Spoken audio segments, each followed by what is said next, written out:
The laughter died instantly. The audience gasped. Jimmy Kimmel's face turned pale, and the silence that followed was louder than any joke he had ever told. For years he had thrived on quick wit and snappy punchlines, the master of turning awkward moments into comedy. But this time was different. This time, the joke wasn't his to make. Pam Bondi's words had cut through the air like glass shattering in a quiet cathedral. Cameras panned to the audience, eyes wide, mouths open, hands frozen halfway to clapping or covering their faces. Even the band, usually quick with a drum roll or ironic cue, sat motionless, as though every note had been stolen from the room. Kimmel blinked, a nervous twitch pulling at the corner of his smile. His pale face betrayed what the mask of comedy could not. Fear. It wasn't the fear of being roasted. No, this was something deeper. The raw, unfiltered terror of a man suddenly stripped of his armor, forced to face the past he thought he had buried. Pam didn't raise her voice. She didn't need to. Calm, deliberate, almost surgical in delivery, she had done what no heckler, no rival host, and no political opponent had managed to do. She had pierced the veil. In that stillness, it wasn't just her words echoing through the studio, it was the undeniable truth that comedy could no longer shield him. The audience, hungry for entertainment, suddenly realized they were witnessing something far larger. This wasn't a late-night bit. This wasn't satire. This was confrontation. And the gasps weren't just for the drama unfolding before their eyes. They were for what it meant. Reckoning, live, raw, and unedited. What Pam Bondi revealed in that instant wasn't just a jab. It was a revelation that would echo far beyond the studio walls. The cameras were rolling, the internet was waiting, and millions would soon see what arrogance looks like when it collides with unshakable resolve. But before the world could grasp the full weight of that moment, before the hashtags and headlines would ignite, the real story had to be told. How this clash came to be, and why it mattered more than anyone in that room yet realized.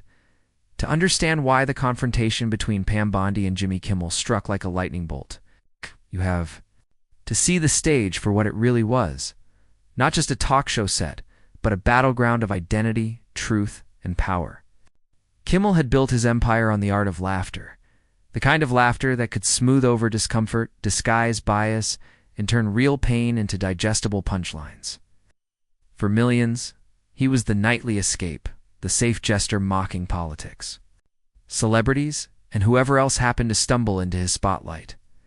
But that spotlight was never neutral. Behind the grin was a man who had spent years weaponizing humor, often at the expense of people without the privilege to laugh it off. Pam Bondi knew that, and she didn't walk into that studio as just another guest playing along with the carnival. She entered with the poise of someone who had spent her life dissecting lies in courtrooms, stripping away theatrics to expose uncomfortable truths. The contrast between them couldn't have been sharper. Kimmel, a man hiding skeletons behind applause tracks, and Bondi, a woman with receipts. Unwilling to bow to the illusion, the audience expected sparring, maybe some playful tension. What they didn't expect was how deeply the exchange would cut. Because at its heart, this wasn't about Hollywood comedy versus political talking points. It was about something far more primal, arrogance colliding with accountability. Kimmel represented the shield of celebrity, the idea that charisma could erase a messy past. Bondi represented the quiet certainty of consequence, that no one, not even America's favorite entertainer, escapes the weight of truth forever. As she sat across from him, Bondi didn't smirk or roll her eyes.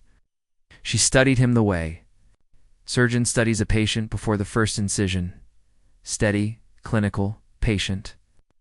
Every word she chose seemed designed to peel back the protective layer of charm Kimmel had wrapped himself in. When with every beat, the crowd leaned closer, realizing this was no routine interview. It was a reckoning in real time. Why did it matter? Because in that room, the dynamic of American storytelling flipped. For too long, the voices of late-night hosts had been treated as gospel, their satire elevated to truth, their mockery given more weight than the experiences of the people they mocked. But here was someone refusing to laugh along, refusing to let arrogance masquerade as wit. This was dignity daring to stare down the mask of entertainment. The tension thickened, not just because of what was said. That the carefully curated image of Jimmy Kimmel could fracture in front of millions. The jester had no jokes left. The audience wasn't laughing, and beneath the bright lights, his smile faltered in a way that spoke louder than any scripted monologue. Pam Bondi wasn't there to win applause. She was there to remind him, and everyone watching, that comedy may distract, but truth endures. And when truth arrives, it doesn't shout. It whispers with such force that the laughter dies on its own. But even with the silence tightening like a rope around Kimmel's stage, no one, not the audience, not the producers, not even Kimmel himself, was prepared for the bombshell. She was about to drop.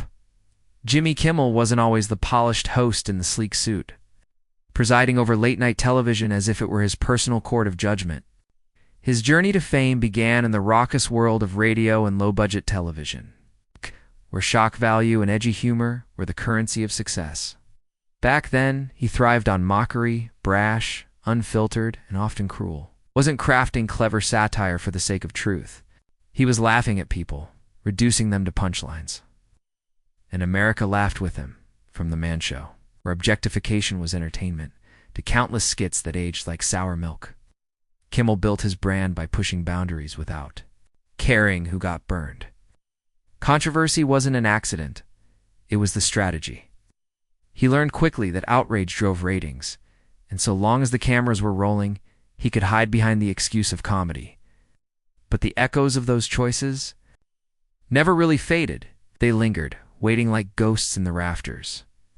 As his career matured, Kimmel reinvented himself.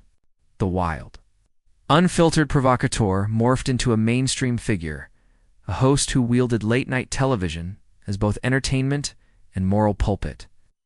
Suddenly, the man who once reveled in scandal began lecturing the nation on what was right, wrong, decent, or shameful. He delivered emotional monologues on politics and culture, earning applause from Hollywood's echo chamber. To his fans, he became more than a comedian. He was a voice of conscience. To his critics, however, it was a performance, a jester, who now played the role of judge, that duality, the mocking past versus the sanctimonious present, is where the hypocrisy cuts deepest. Kimmel's selective outrage painted him as fearless, yet he only seemed to swing at targets safe enough to mock. Politicians he disliked, celebrities out of favor, the acceptable villains of the cultural moment. But when it came to his own history, his own skeletons, he wrapped himself in the protective shield of Hollywood privilege. This is why Pam Bondi's confrontation mattered so much. She wasn't speaking to a man above reproach. She was speaking to someone who had benefited for decades from a stage that let him rewrite his image, so the past could simply be deleted with a wink and a punchline. She was staring down. The arrogance of a man who had been allowed to laugh off accountability.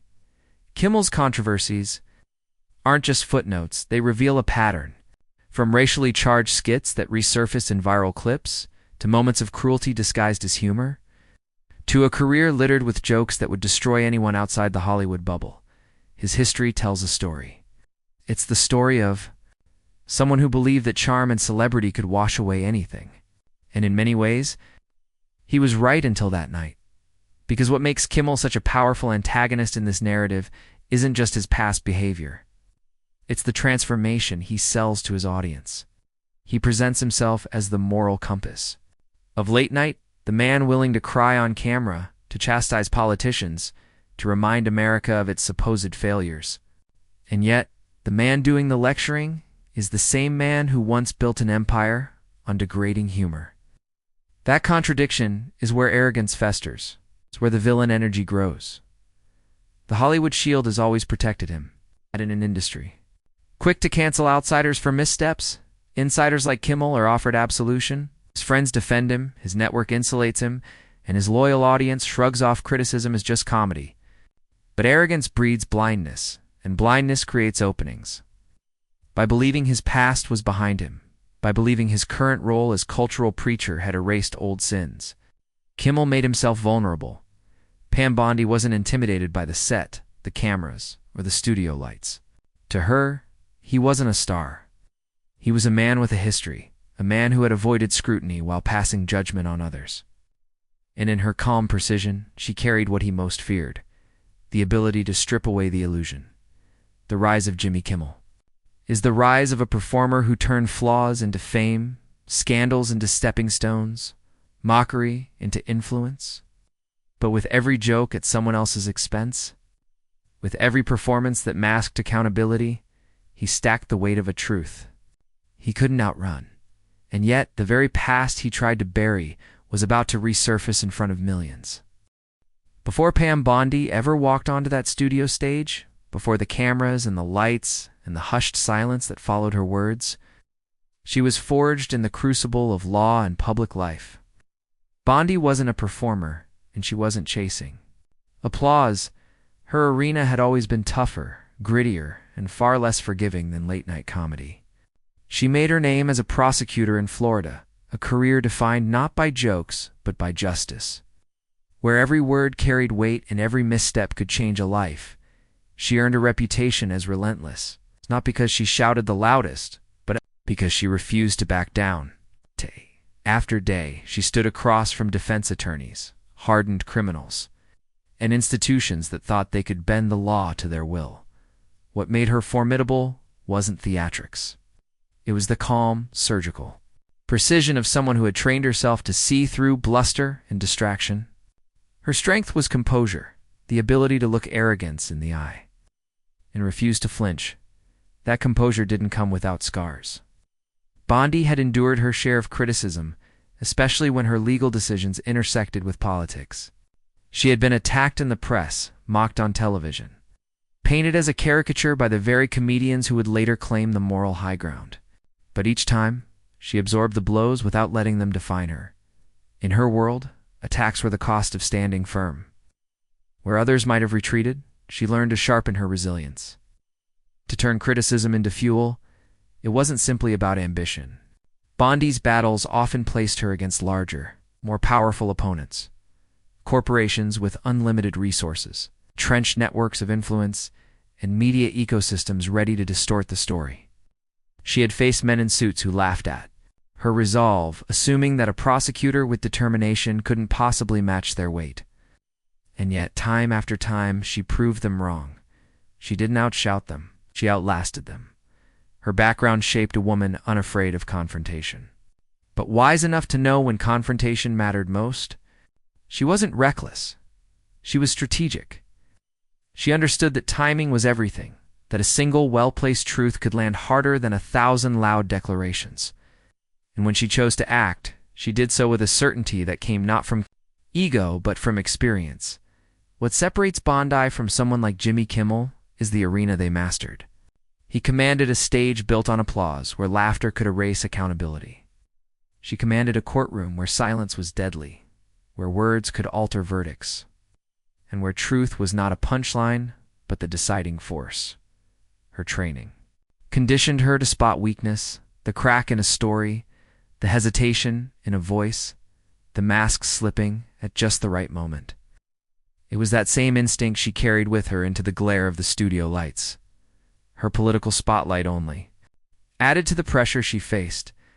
As Florida's Attorney General, she wasn't just prosecuting cases. She was navigating a national stage where every move was scrutinized, every decision dissected. Learned quickly that public service was a battlefield of perception as much as policy. Her opponents tried to cast her as opportunistic, her supporters as fearless. The truth, as always, lay somewhere in between. She was simply unwilling to let intimidation dictate her path. Bondi's identity as a fighter was never about volume. It was about the discipline to hold her ground while others tried to force her back. And that's why when she sat across from Kimmel, the power dynamic shifted. He was used to rattling guests with sarcasm and mockery, but she had faced worse men with lifetimes of lies behind them, criminals with everything to lose, critics who would never give her an inch of grace. Compared to that, a late-night host armed with jokes was hardly a threat. Still, what made this moment extraordinary was not just her training or her resume. It was the humanity behind it. Pam Bondi was not untouchable, nor did she claim to be. She had stumbled, She had faced setbacks. She had been underestimated more times than she could count. And it was precisely because of that humanity, the scars, the resilience, the calm forged in fire, that she stood apart. The audience watching didn't just see a politician or a lawyer. They saw a woman unwilling to let arrogance rewrite reality. In many ways, Bondi embodied the opposite of Kimmel's world. Where he thrived in curated applause, she thrived in confrontation with consequence. Where he could hide behind satire, she stood behind evidence. Where he could laugh off accountability, she confronted it daily. That difference wasn't just stylistic, it was moral. And it set the stage for the clash that would soon unfold, which is why, when the cameras were rolling, she chose that exact moment to strike, the moment the back and forth began. Jimmy Kimmel reached for the weapon. He knew best, sarcasm. With a smirk tugging at the corners of his mouth, he launched into a joke at Pam Bondi's expense. Quip designed to draw cheap laughter from the crowd and remind everyone whose stage they were on. For years, that tactic had been his shield, and his sword, cutting down opponents with humor while hiding his own discomfort behind a wall of laughter. And right on cue, a ripple of chuckles ran through the audience. But the laughter wasn't full-throated, carried a nervous edge, the kind of laughter that feels less like amusement and more like obligation. People smiled, but their eyes flickered. Back to Bondi, waiting to see if she would flinch, waiting to see if the rhythm of the show would continue as always. She didn't flinch. Bondi sat in silence, her expression calm, her posture straight, her gaze steady. That silence was louder than Kimmel's words. It unsettled him in ways no heckler ever had. He tossed another jab, this one sharper, leaning into the arrogance that had carried him through countless interviews. Again, the audience laughed, but softer now, as though each attempt at humor was losing oxygen in the room. Bondi let him continue. Each sarcastic remark, each attempt at dominance only made his composure slip further. The duel wasn't one of volume or speed, it was patience versus panic, composure versus arrogance. And the longer she refused to play by his rules, the clearer the imbalance became. Kimmel shifted in his chair, forced to fill the silence with words. He gestured broadly, leaning on exaggerated facial expressions, as if the theatrics themselves could rescue him from the weight pressing down on the stage. But every joke landed flatter than the last, every laugh more uncertain. The crowd, once conditioned to follow his lead, began to feel something new, sympathy for the guest who refused. To bow, it was a duel in slow motion. He swung with mockery. She parried with stillness. He tried to provoke. She answered with silence. And in that silence, the audience realized something was shifting. The man who always commanded the room was suddenly grasping for control, while the woman he tried to belittle seemed unshakable. Kimmel's smirk wavered, the pale edge of his earlier fear creeping back into his face. He leaned harder on sarcasm, hoping repetition would restore authority. But with every attempt, the crowd leaned closer to Bondi, sensing that she was holding something back, something bigger than a witty comeback, something heavier than a punchline. And that was the real danger. The duel wasn't about the words exchanged in that moment. It was about the storm that everyone felt was about to break. Her silence wasn't weakness, it was strategy. Every second she let him talk, he was digging the hole deeper. Every quip chipped away at his credibility. By now, the nervous laughter had almost completely vanished. The band sat in rigid stillness. The cameras caught audience members whispering to each other, wide-eyed, realizing they weren't watching an interview anymore. They were witnessing a power shift. Kimmel, sensing he was losing grip, leaned across the desk, delivering one final barb, a line meant to land with force, to restore the laughter, to remind the room who the star was. But the words fell flat, his voice cracking just enough to betray the truth. He wasn't in control. Pam Bondi didn't smile. She didn't snap back. Instead, she leaned forward ever so slightly, her eyes locked on his, her voice still unspoken. And in that instant, the air thickened, the audience stiffened, and the studio, for the first time that night, went utterly still. But then, she leaned forward, and the entire room froze. The silence in the studio wasn't an accident. It was a trap. And Jimmy Kimmel, who had built his career on filling silences with smirks and sarcasm, just walked straight into it. Pam Bondi leaned forward, the light catching her face in a way that made her look less like a guest on a late night talk show and more like a prosecutor preparing to deliver her closing statement. Her voice, when it finally broke the tension, was steady, low, deliberate, and sharpened with precision. "Jimmy," she said, pausing just long enough to make sure every eye and camera was locked on her. "You've had a lot to say about me. Let's take a moment to talk about you." The audience shifted. Few gasps rippled through the crowd, their nervous laughter gone. The camera cut quickly to Kimmel's face. The smirk was still there, but thinner now, stretched tight over a jaw that had gone rigid. Bondi continued, calm, methodical, every word delivered with the patience of someone who had spent years in courtrooms dismantling arrogance brick by brick. "You sit here and mock, pretending you're the moral authority," she said, her eyes locked on his. "But do you remember the blackface sketches? The mocking of women? The crude bits you hope people forget? You've made a career of tearing people down, hiding behind comedy while demanding accountability from everyone else." The audience reaction was instantaneous. A low, audible "oh" surged through the studio, the kind of collective gasp usually reserved for live sports when a player gets blindsided. Kimmel tried to laugh it off. He chuckled, raised his eyebrows in that familiar, "Can you believe this?" look he often used to reset the room. But this time, it didn't land. His chuckle cracked halfway through, thin and forced, and the cameras, brutal in their honesty, captured the flicker of panic in his eyes. Bondi pressed forward, unshaken. "Lecture America about morality while Hollywood protects you," she said. "You ridicule others for mistakes, yet yours are buried under applause and laugh tracks." She didn't raise her voice. She didn't need to. The precision was enough.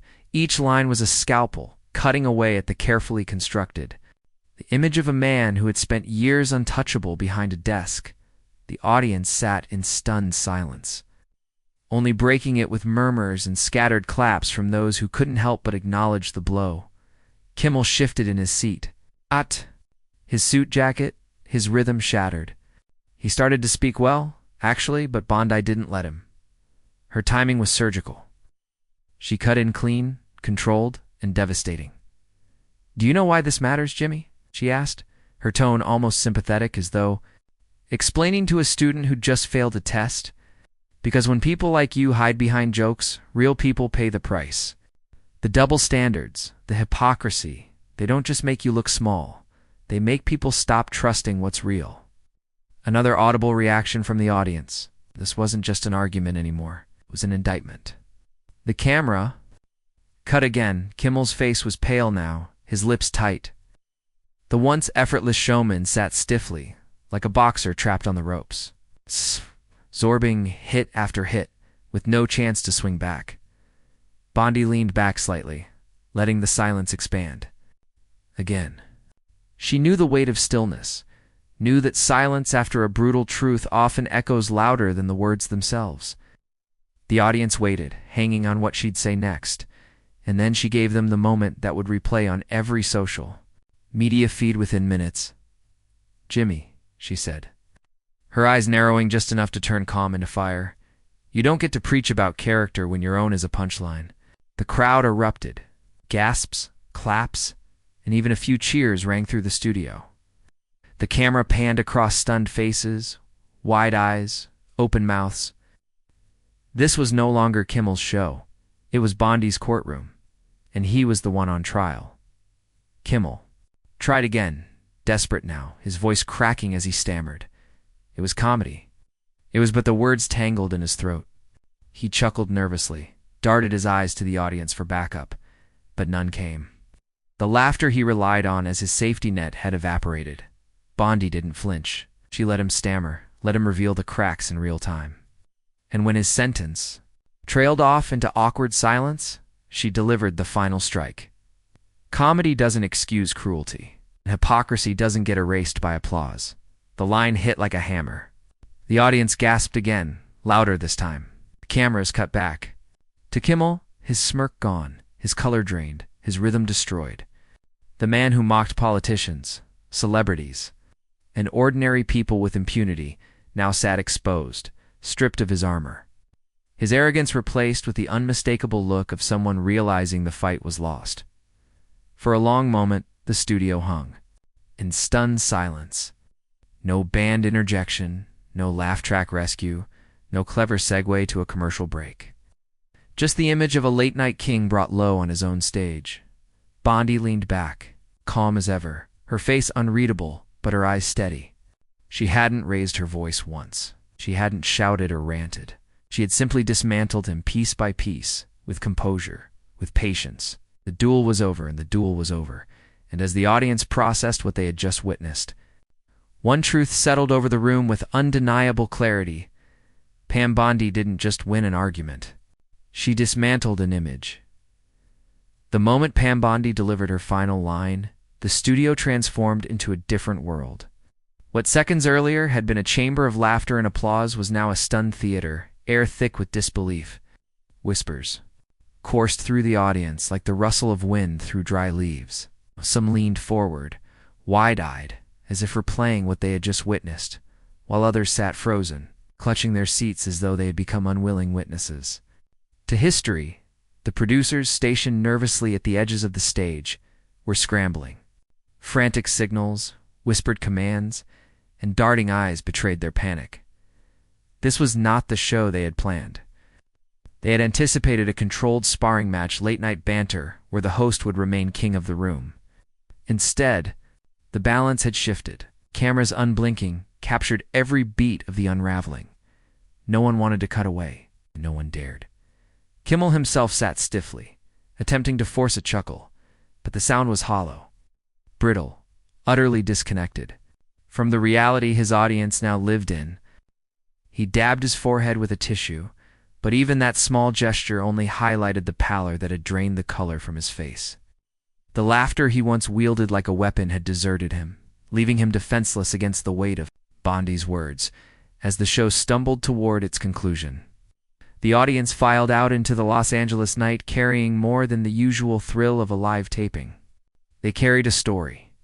Conversations erupted on the sidewalks, sharp, breathless recaps of the moment they had just seen. "Did you hear her?" one whispered. "Did you see his face?" another gasped. In those retellings, the myth of Kimmel's untouchable wit began to fracture. By the time dawn broke the next morning, the fallout was undeniable.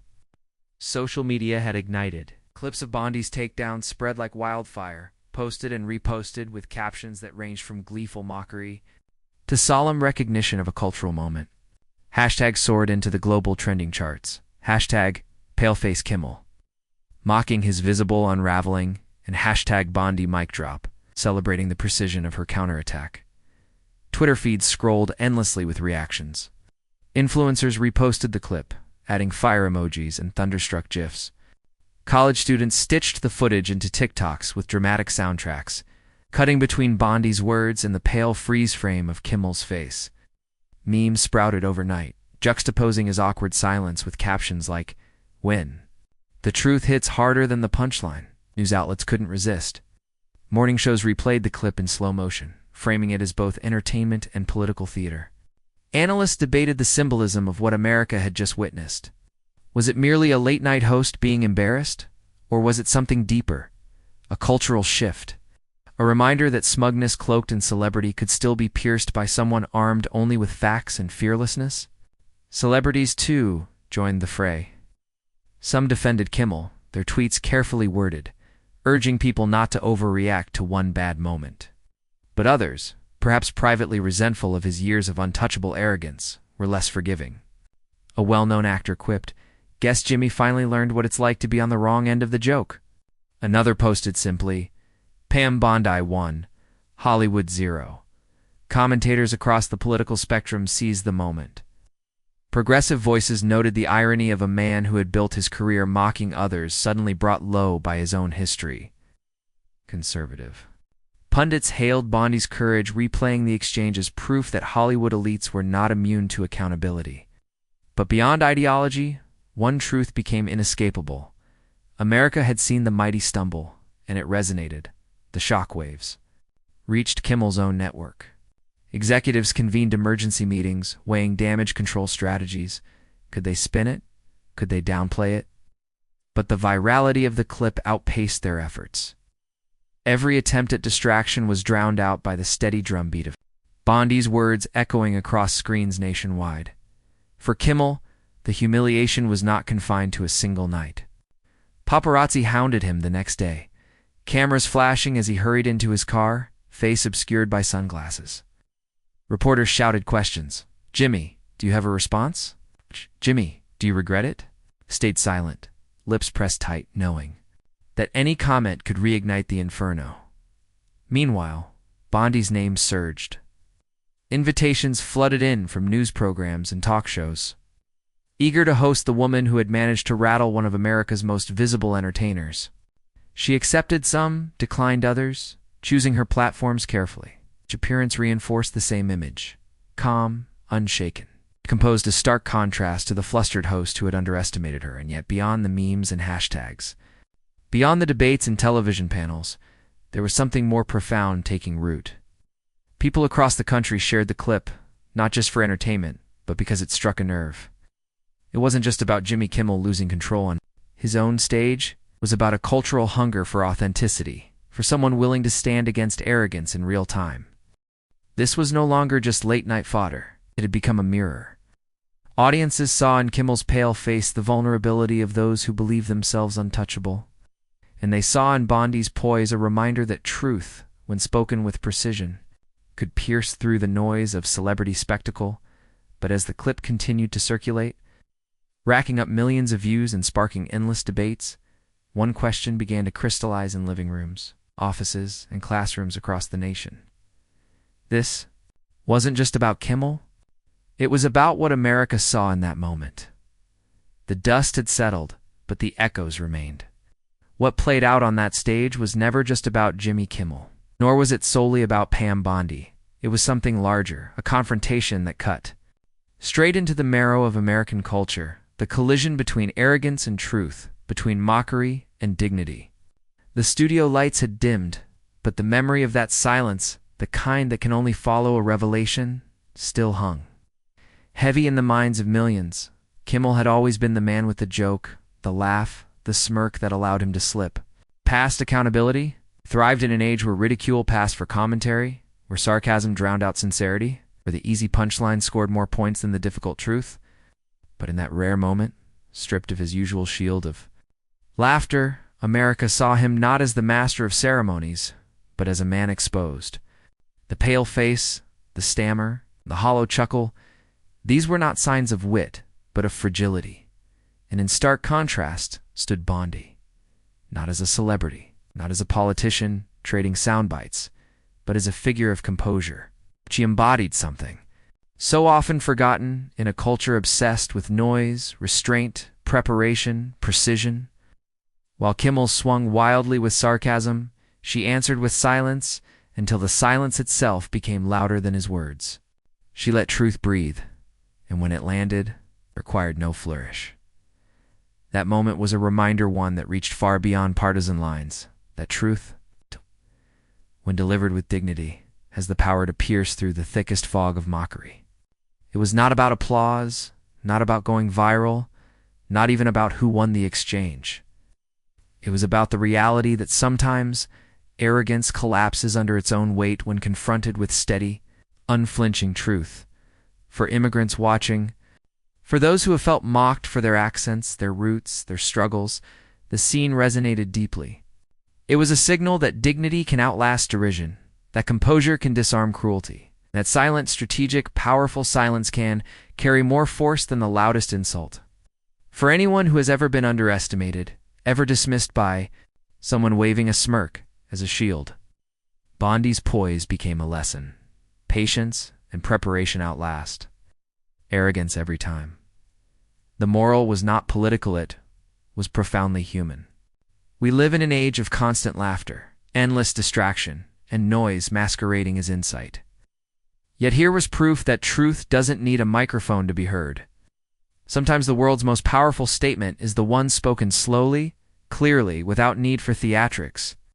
Sometimes the silence after a question speaks louder than the answer, and that is why this clash will not be remembered as another late-night squabble or another trending hashtag.